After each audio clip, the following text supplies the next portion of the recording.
بسم اللہ الرحمن الرحیم۔ السلام علیکم۔ روزی وائس چینل میں آپ سب کو خوش آمدید۔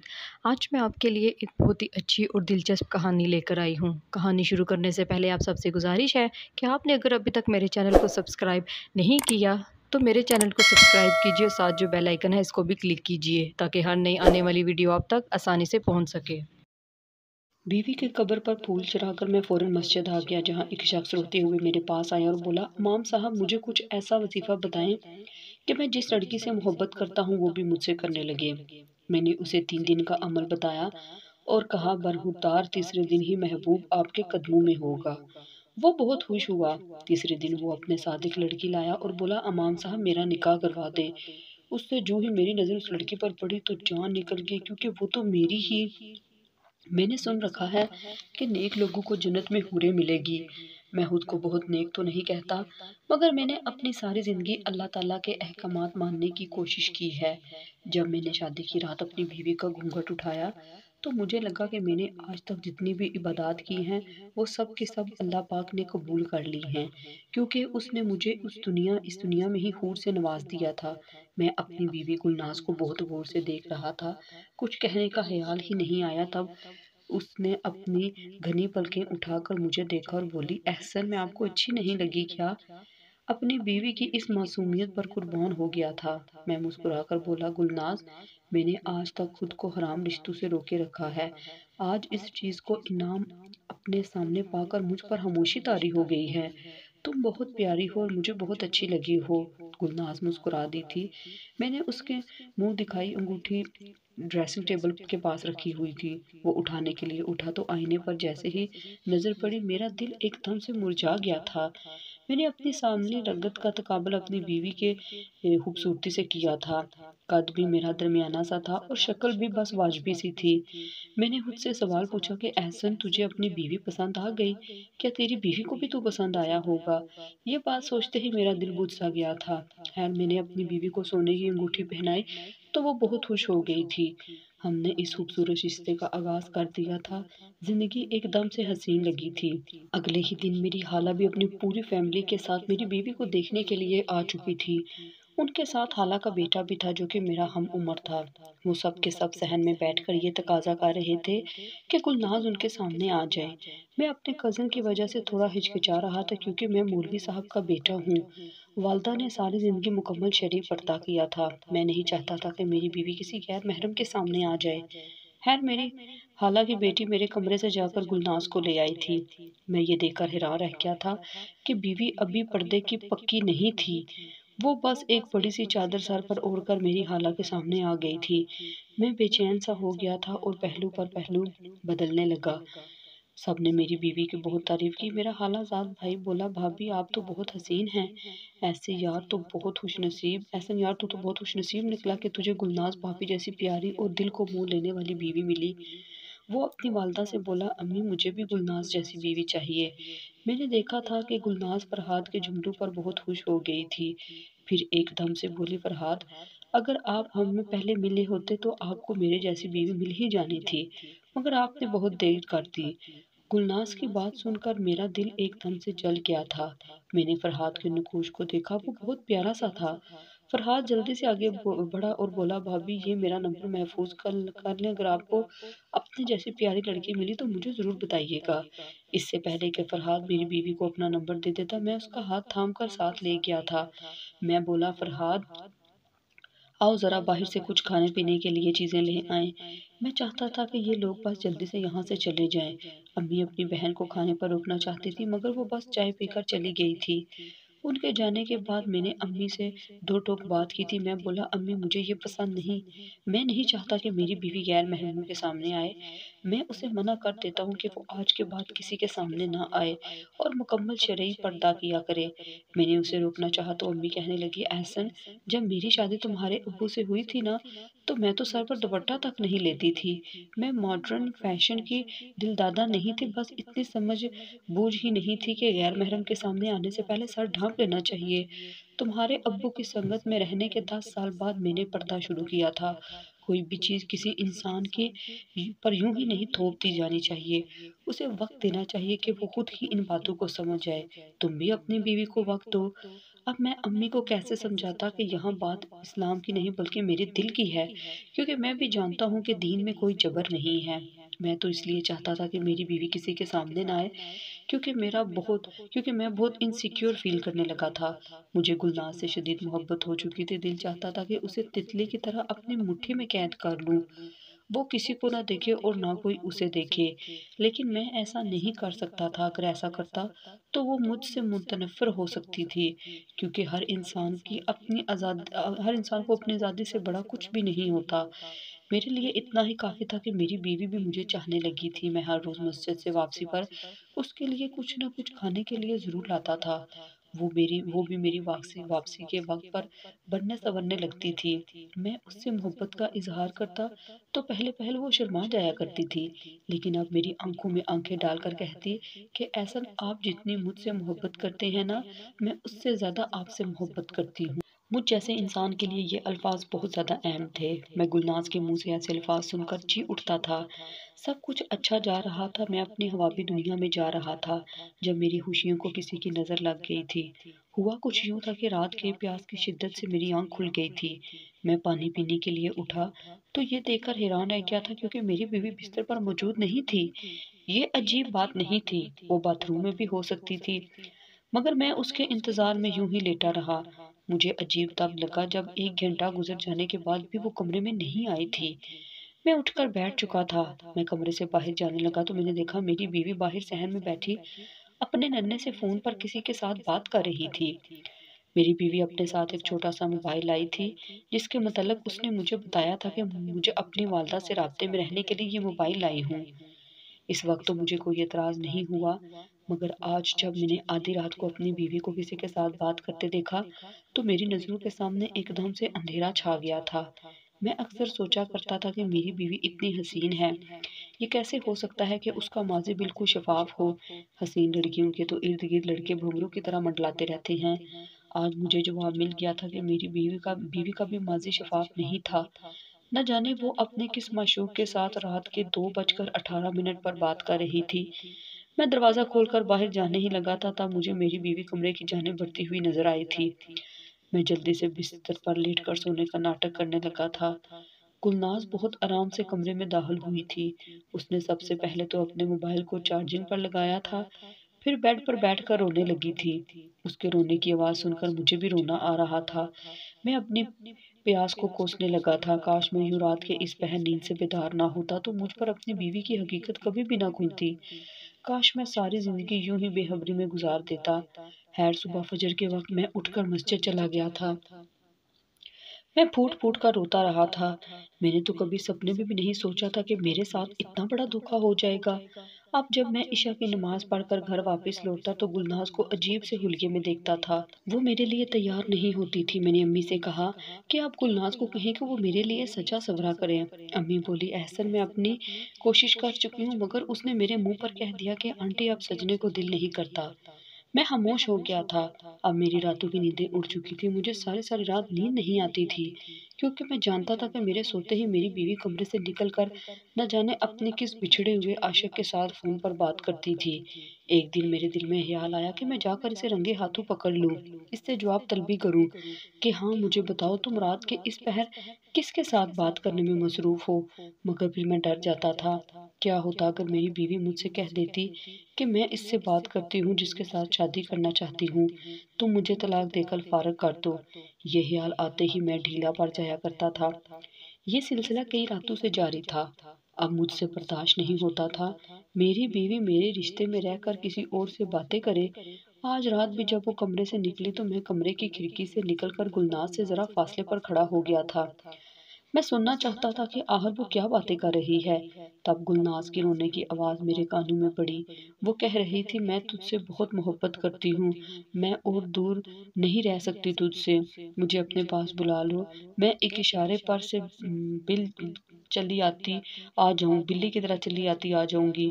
میں اس سے زیادہ کچھ بھی نہیں سن سکتا تھا، اس لیے جس طرح کمرے سے باہر آیا تھا